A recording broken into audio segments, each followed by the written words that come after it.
Hubo un momento en que casi todo se vino abajo. El maestro estaba en una cruz romana. El aire ya no tenía promesa.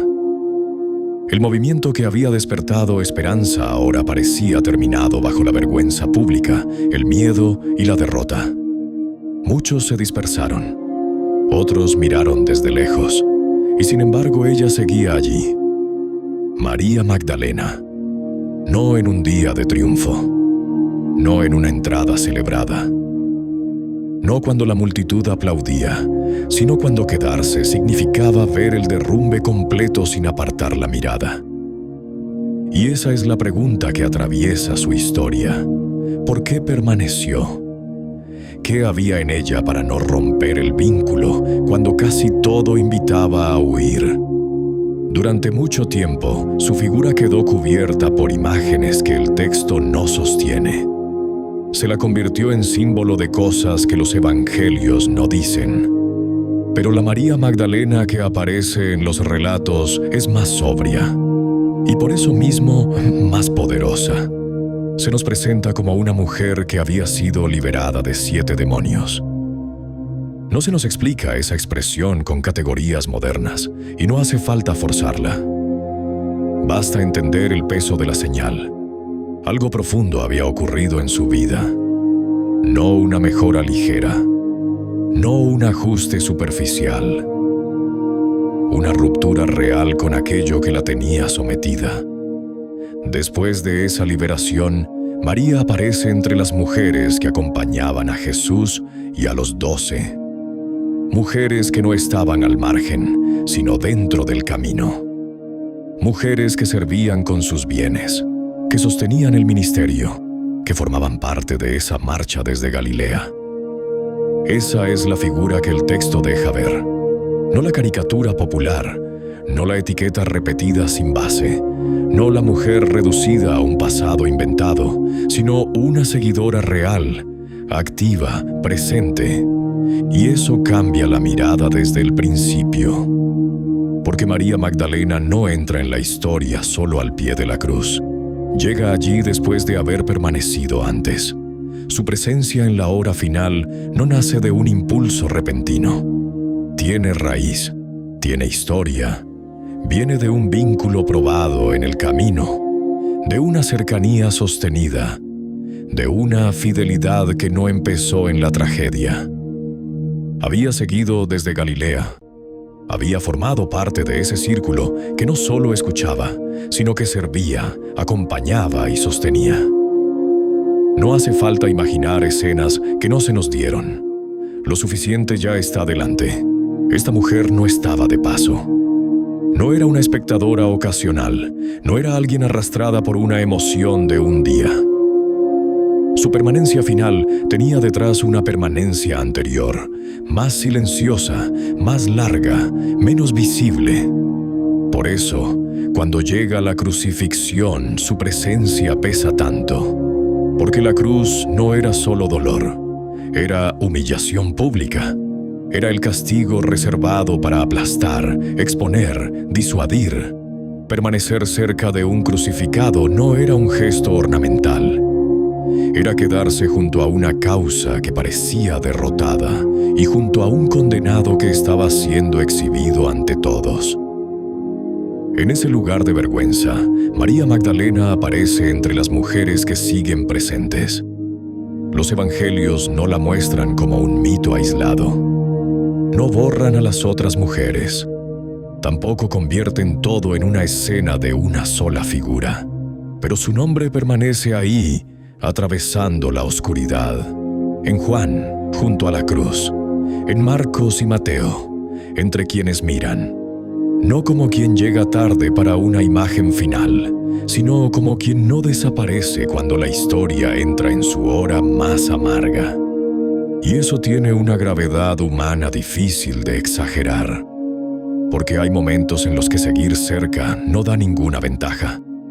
No promete reconocimiento, no ofrece recompensa visible, solo deja a una persona delante del fracaso, del sufrimiento, del escándalo.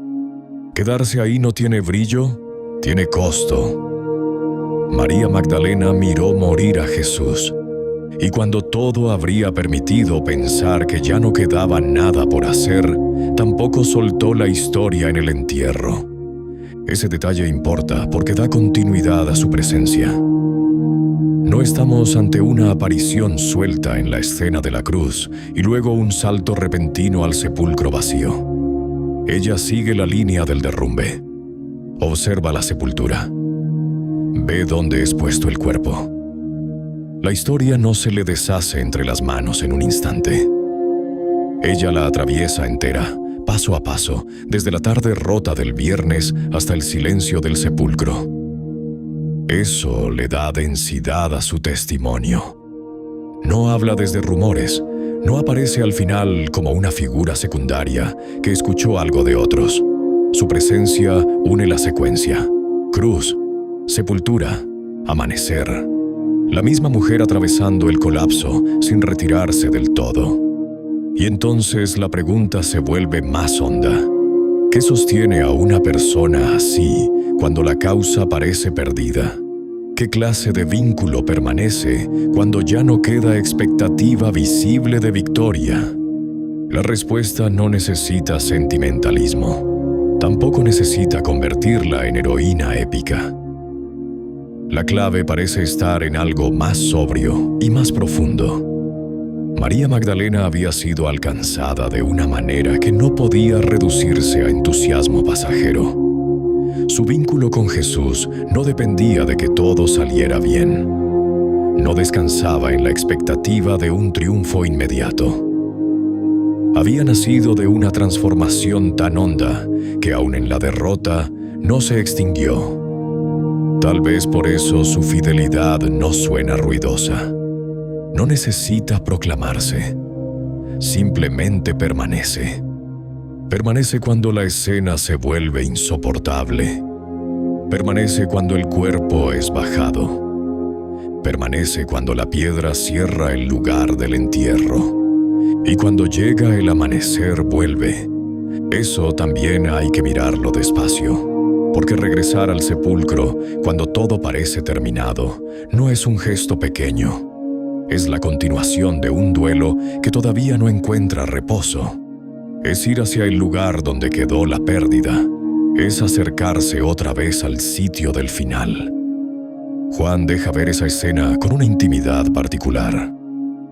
María viene al sepulcro temprano cuando aún es oscuro. Y esa oscuridad no es solo la del cielo. También es la de una historia que todavía no encuentra salida. La piedra está removida. El cuerpo no está.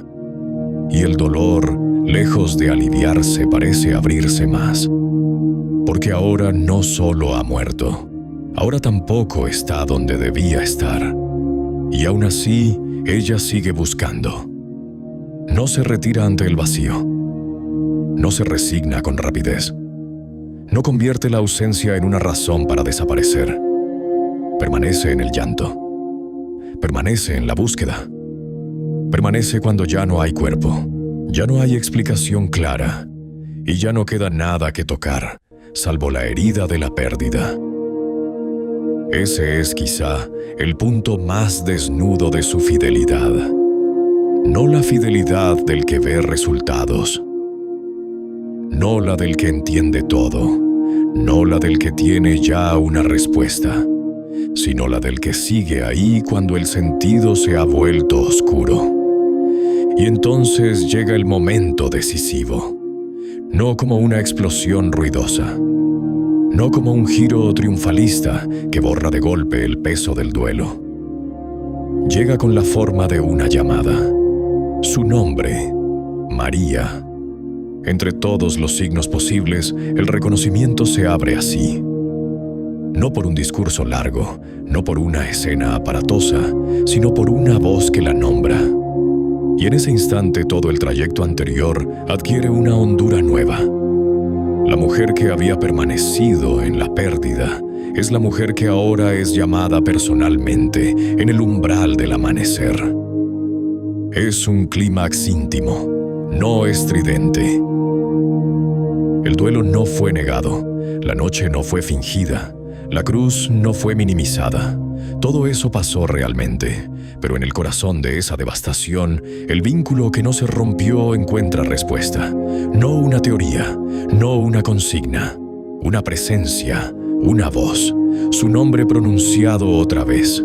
Y María reconoce, la que había seguido desde Galilea, la que había servido, la que había mirado la cruz, la que había observado el entierro, la que volvió al sepulcro cuando aún era oscuro, la que lloró ante la ausencia.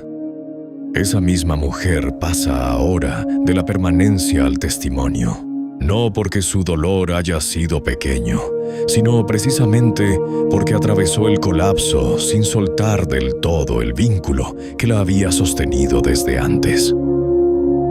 Por eso su historia no se reduce a fama posterior, ni a debates que llegaron mucho después, ni a imágenes que otros construyeron sobre ella. Su fuerza está en lo que deja ver cuando la escena cae. Una fidelidad nacida de una transformación profunda, una cercanía que no dependía del éxito, una presencia que resistió donde casi todo parecía acabado. María Magdalena no es grande porque la tradición haya dicho muchas cosas sobre ella. Es grande por la sobriedad con que los evangelios la dejan de pie en los lugares donde casi nadie querría estar. Junto a la cruz, frente al sepulcro, en el amanecer del llanto. Y al final, su permanencia no la convierte en un mito separado de los demás. Tampoco cancela la presencia de otras mujeres, ni borra a quienes también aparecen en la escena. Pero sí deja ver algo que merece ser mirado con cuidado.